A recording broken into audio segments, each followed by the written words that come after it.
ಶ್ರೀಮಂತರಾಗ್ಬೇಕು ಅಂತ ಎಲ್ಲರೂ ಕನ್ಸ್ ಕಾಣ್ತಾ ಇರ್ತೀರಾ, ಆದ್ರೆ ಫಿನಾನ್ಷಿಯಲ್ ಮ್ಯಾನೇಜ್ಮೆಂಟ್ ಸರಿಯಾಗಿ ಮಾಡಿಲ್ಲ ಅಂದ್ರೆ ಎಲ್ಲರೂ ಬೀದಿಗೆ ಬರೋಂಗಾಗೋಗುತ್ತೆ.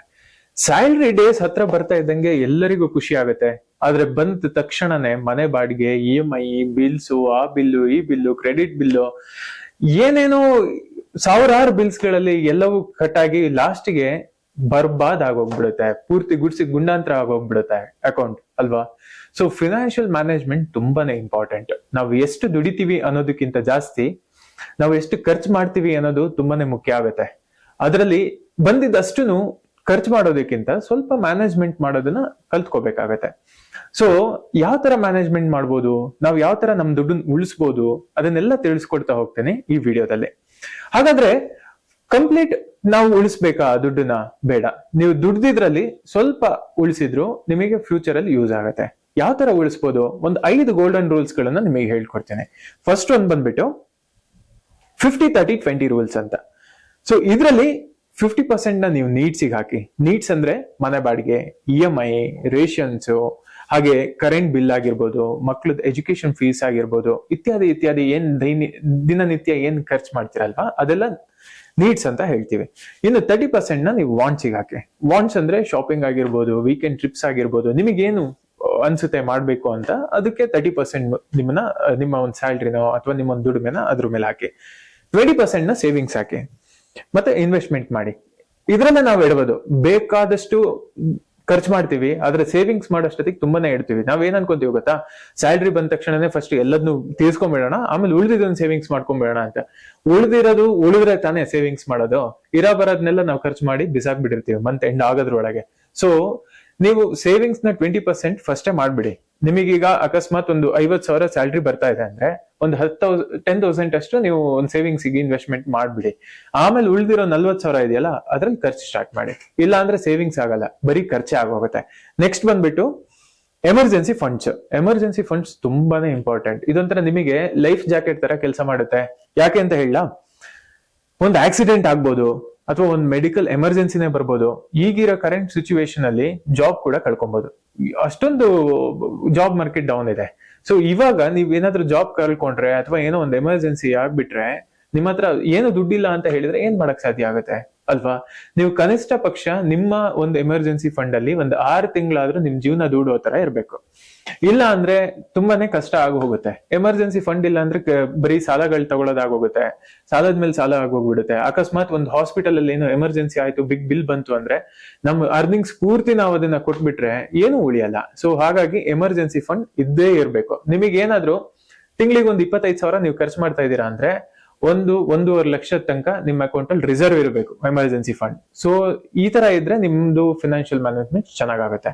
ನೆಕ್ಸ್ಟ್ ಬಂದ್ಬಿಟ್ಟು ಥರ್ಡ್ ಅಲ್ಲಿ automated SIP.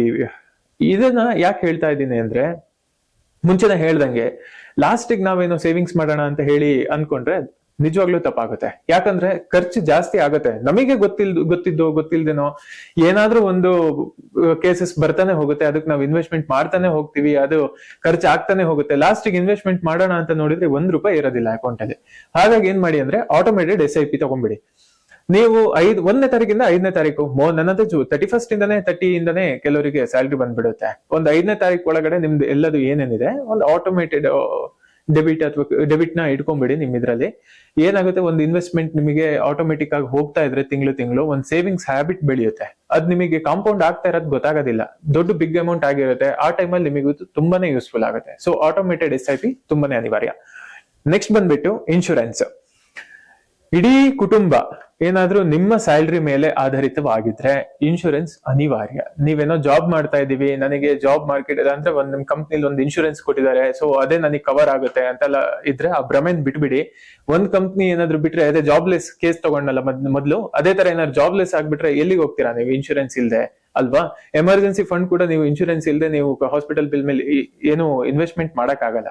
So term insurance ತಗೊಳ್ಳಿ. ಟರ್ಮ್ ಇನ್ಶೂರೆನ್ಸ್ ಕನಿಷ್ಠ ಪಕ್ಷ ನೀವು ದುಡಿದಿರೋಕ್ಕಿಂತ ಒಂದು 80ರಷ್ಟು ಜಾಸ್ತಿ ಇರಬೇಕು. ಅಂದ್ರೆ ಒಂದು 8 ಲಕ್ಷ ನಿಮ್ ಇನ್ಕಮ್ ಇದ್ರೆ ಟೋಟಲ್ ಅದೇ ಒಂದು ಇಯರಿಗೆ 80 ಲಕ್ಷದಷ್ಟು ನಿಮ್ದು ಟರ್ಮ್ ಇನ್ಶೂರೆನ್ಸ್ ಇರಬೇಕು. ಯಾಕಂದ್ರೆ ಕವರೇಜ್ ಆಗುತ್ತೆ. ನಿಮಗೆ ಅದು ಸಿಕ್ಲಿಲ್ಲ ಅಂದ್ರೆ ನಿಮ್ ಫ್ಯಾಮಿಲಿಯವರಿಗೆ ಫ್ಯೂಚರ್ ಅಲ್ಲಿ ತುಂಬಾನೇ ಯೂಸ್ಫುಲ್ ಆಗುತ್ತೆ. ಟರ್ಮ್ ಇನ್ಶೂರೆನ್ಸ್ ತಗೊಳ್ಳಿ. ಆಮೇಲೆ ಹೆಲ್ತ್ ಇನ್ಶೂರೆನ್ಸ್ ಮಾಡಿಸ್ಬೇಕು. ಹೆಲ್ತ್ ಇನ್ಶೂರೆನ್ಸ್ ಒಂದು 5 ರಿಂದ 10 ಲಕ್ಷ ತನಕ ಕವರೇಜ್ ಇರ್ಲೇಬೇಕು. ಒಂದೇ ಒಂದು ಹಾಸ್ಪಿಟಲ್ ಬಿಲ್ಲು ನಿಮ್ ಇಡೀ ಜೀವನದಲ್ಲಿ ದುಡ್ದಿರೋ ಅಷ್ಟು ಅಮೌಂಟ್ ನ ಬರ್ಬಾದ್ ಮಾಡಾಕುತ್ತೆ. ಬರೀ ಒಂದು ಹಾಸ್ಪಿಟಲ್ ಬಿಲ್ ಸಾಕು. ಅದಕ್ಕೆ ನಿಮ್ 0 ಇಂದ 0 ತಗೊಂಬರಕ್ ಬರೀ ಒಂದು ಹಾಸ್ಪಿಟಲ್ ಬಿಲ್ ಸಾಕು. ಸೊ ಇನ್ಶೂರೆನ್ಸ್, ಹೆಲ್ತ್ ಇನ್ಶೂರೆನ್ಸ್ ತುಂಬಾ ಅನಿವಾರ್ಯ. ಹೆಲ್ತ್ ಇನ್ಶೂರೆನ್ಸ್ ಬಗ್ಗೆ ನಿಮಗೆ ಏನು ಗೊತ್ತಿಲ್ಲ ಅಂದ್ರೆ, ಯಾವ್ದನ್ನ ತಗೊಬೇಕು ಅಂತ ಗೊತ್ತಿಲ್ಲ ಅಂದ್ರೆ, ಟಾಪ್ 5 ಹೆಲ್ತ್ ಇನ್ಶೂರೆನ್ಸ್ ಯಾವ್ದಾವ್ದಿದೆ ಅಂತ ನನ್ನ ಯೂಟ್ಯೂಬ್ ಅಲ್ಲಿ ನಾನು ಬಿಟ್ಟಿದ್ದೀನಿ ಆಲ್ರೆಡಿ. ಅದ್ರ ಲಿಂಕ್ ಕೂಡ ನಾನು ಆಡ್ ಮಾಡಿರ್ತೀನಿ, ಹೋಗಿ ಒಂದ್ಸತಿ ನೋಡ್ಕೊಂಬನ್ನಿ. ಇನ್ನು ಟ್ಯಾಕ್ಸ್ ಪ್ಲಾನಿಂಗ್ ಮತ್ತೆ retirement planning. Tax planning, retirement planning ಕೂಡ ಇಂಪಾರ್ಟೆಂಟ್. ಅರ್ಧ ಜನ ಮಾರ್ಚ್ ಅಲ್ಲಿ ಸಿಕ್ಕಾಪಟ್ಟೆ ಓಡಾಡ್ತಾ ಇರ್ತಾರೆ. ನಾನು ಟ್ಯಾಕ್ಸ್ ಸೇವಿಂಗ್ ಮಾಡ್ಬೇಕು, ಏನ್ರಲ್ಲಿ ಇನ್ವೆಸ್ಟ್ಮೆಂಟ್ ಮಾಡ್ಲಿ, ಅಯ್ಯೋ ಯಾವ ತರ ಮಾಡ್ಲಿ, ನಾನು ಯಾವ ತರ ಟ್ಯಾಕ್ಸ್ ನ ಬಚಾವ್ ಮಾಡ್ಲಿ ಅಂತ. ಆದ್ರೆ ಬುದ್ಧಿವಂತ ಇನ್ವೆಸ್ಟರ್ಸ್ ಗಳು ಏಪ್ರಿಲ್ ಇಂದಾನೇ ಶುರು ಮಾಡ್ಕೊಂಡು ಬಂದಿರ್ತಾರೆ. ಎಲ್ಲೆಲ್ಲಿ ಇನ್ವೆಸ್ಟ್ಮೆಂಟ್ ಮಾಡ್ಬೇಕು, ಎಲ್ಲೆಲ್ಲಿ ನಾನು ಟ್ಯಾಕ್ಸ್ ಸೇವ್ ಮಾಡ್ಬೋದು ಎಲ್ಲ ನೋಡ್ಕೊಂಡ್ ಬಂದು ಇನ್ವೆಸ್ಟ್ಮೆಂಟ್ ಪ್ಲಾನಿಂಗ್ ಚೆನ್ನಾಗಿ ಮಾಡಿರ್ತಾರೆ. ಸೊ EPF, PPF ಮತ್ತೆ NPS ಇದೆಲ್ಲ ಅನಿವಾರ್ಯ. ಒಂದ್ ಪೆನ್ಷನ್ ನಿಮಗೆ ಬರ್ತಾ ಇರುತ್ತೆ ನಿಮ್ ರಿಟೈರ್ಮೆಂಟ್ ಆದ್ಮೇಲೆ, ಯಾರ ಹತ್ರನೂ ಕೈ ಚಾಚ್ಕೊಂಡು ಬದುಕುವಂತ ಅವಶ್ಯಕತೆ ಇರಲ್ಲ. ಈ ತರ ಟ್ಯಾಕ್ಸ್ ಸೇವಿಂಗ್ಸ್ ಗಳು ಆಮೇಲೆ ರಿಟೈರ್ಮೆಂಟ್ ಪ್ಲಾನಿಂಗ್ಸ್ ಗಳನ್ನು ಒಂದ್ ಸ್ವಲ್ಪ ಜಾಸ್ತಿ ಈ ಕಡೆ ಕಾನ್ಸಂಟ್ರೇಟ್ ಮಾಡಿ. ಇದು ಇವತ್ತಿನ 5 ಗೋಲ್ಡನ್ ರೂಲ್ಸ್ ಗಳು ನಿಮ್ ಇನ್ವೆಸ್ಟ್ಮೆಂಟ್ ಅಥವಾ ನಿಮ್ದೊಂದು ಟ್ಯಾಕ್ಸ್ ಸೇವಿಂಗ್ ಆಗ್ಲಿ ಅಥವಾ ಒಂದು ಫಿನಾನ್ಷಿಯಲ್ ಮ್ಯಾನೇಜ್ಮೆಂಟ್ಗೋಸ್ಕರ.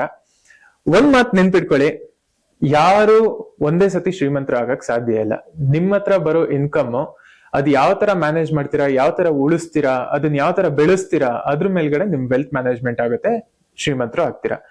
ಒಂದ್ ನೆನ್ಪಿಟ್ಕೊಳ್ಳಿ, ನಿಮಗ್ ಸಂಬಳ ನಿಮಗ್ ಬದುಕು ಕಟ್ಕೊಟ್ರೆ ಫಿನಾನ್ಷಿಯಲ್ ಮ್ಯಾನೇಜ್ಮೆಂಟ್ ನಿಮಗೆ ಭವಿಷ್ಯ ಕಟ್ಕೊಡುತ್ತೆ.